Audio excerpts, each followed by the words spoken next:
الحمد للہ وکفا وسلام علی عباد الذین اصطفیٰ اما بعد فاعوذ باللہ من الشیطان الرجیم بسم اللہ الرحمن الرحیم ولا تقولوا لمن يقتل في سبیل اللہ اموات بل احیاء ولکن لا تشعرون صدق اللہ مولانا العظیم۔ برادران اسلام، معزز سامعین حضرات، جیسا کہ آپ کو معلوم ہے کہ غزہ فلسطین میں جنگ جاری ہے۔ اسرائیل مظلوم فلسطینیوں پر مسلسل بمباری کر رہا ہے اور روزانہ سینکڑوں شہادتیں ہو رہی ہیں، اور شہادتوں کی مجموعی تعداد جو ہے 3000 سے بھی متجاوز ہو چکی ہے، جن میں بچے، بوڑھے، عورتیں، مریض سب ہی ہیں۔ مسجد اقصی کی آزادی تو پورے امت مسلمہ کا فرض ہے، جس کو فلسطین کے مجاہدین سر انجام ان کی طرف سے دے رہے ہیں۔ آج کل جیسے حالات بنے ہوئے ہیں،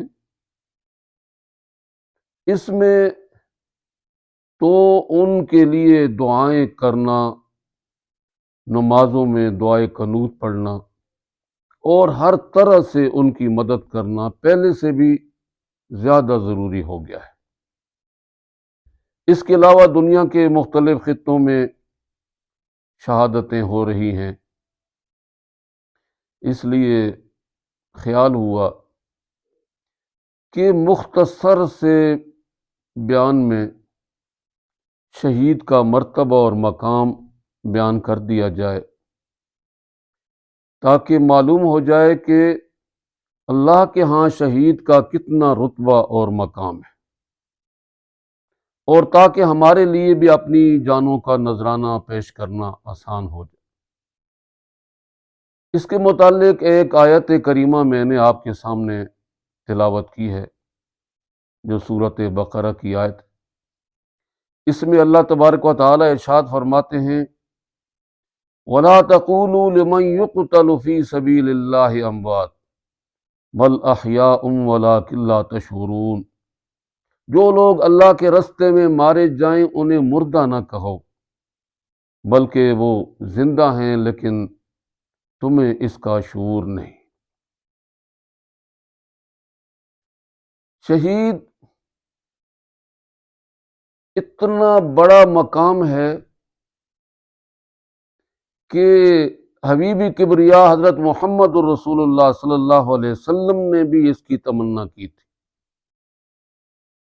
ایک حدیث میں آپ ارشاد فرماتے ہیں، لَوَدِدتُّ أَنْ أُقْتَلَ فِي سَبِيلِ اللَّهِ ثُمَّ أُحْيَا ثُمَّ أُقْتَلْ ثُمَّ أُحْيَا ثُمَّ أُقْتَلْ ثُمَّ أُحْيَا ثُمَّ أُقْتَلْ۔ میں چاہتا ہوں کہ مجھے اللہ کے رستے میں شہید کر دیا جائے، پھر مجھے زندگی دی جائے، پھر مجھے شہید کیا جائے، پھر مجھے اللہ تبارک و تعالی زندگی دے، پھر میں اس کے رستے میں جام شہادت نوش کروں۔ خلیفہ دوم حضرت فاروق اعظم رضی اللہ تعالی عنہ اپنی آخری عمر میں دعا مانگا کرتے تھے، اللہم انی اسألک شہادۃ فی سبیلک ووفاۃ ببلد رسولک۔ اے اللہ، میں تجھ سے تیرے رستے میں شہادت پانے کا سوال کرتا ہوں، اور تیرے حبیب صلی اللہ علیہ وسلم کے شہر میں موت چاہتا ہوں، یعنی موت شہادت کی ہو، اور ہو بھی مدینہ منورہ میں۔ اللہ تبارک و تعالی نے ان کی زبان مبارک سے نکلی ہوئی دونوں دعائیں قبول فرمائی، اور اس کے ساتھ مزید برآں ایک نعمت غیر مترقبہ یہ عنایت کی کہ روضہ رسول میں دفن ہونے کی سعادت بھی نصیب فرما دی۔ تو سوچنے کا مقام ہے کہ کتنی عظیم چیز ہے شہادت۔ اس کی تمنا حضور صلی اللہ علیہ وسلم بھی کر رہے ہیں اور سیدنا فاروق اعظم رضی اللہ تعالی عنہ بھی کر رہے ہیں۔ مسلمان کی تو شان ہی یہ ہے کہ وہ زندہ رہے گا تو مجاہد بن کر اور مرے گا تو شہید ہو کر۔ شہید مرتا نہیں بلکہ وہ موت کی دیوار پھاند کر فانی حیات سے باقی حیات میں قدم رکھتا ہے۔ اس لیے شہید کو مردہ ہونے کا تصور اور تخیل بھی ممنوع قرار دیا گیا ہے۔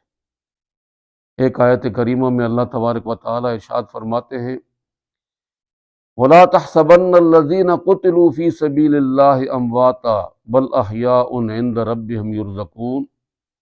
جو لوگ اللہ کے رستے میں مارے جائیں انہیں مردہ گمان بھی نہ کرو، بلکہ وہ اپنے رب کے پاس زندہ ہیں، رزق دیے جاتے ہیں۔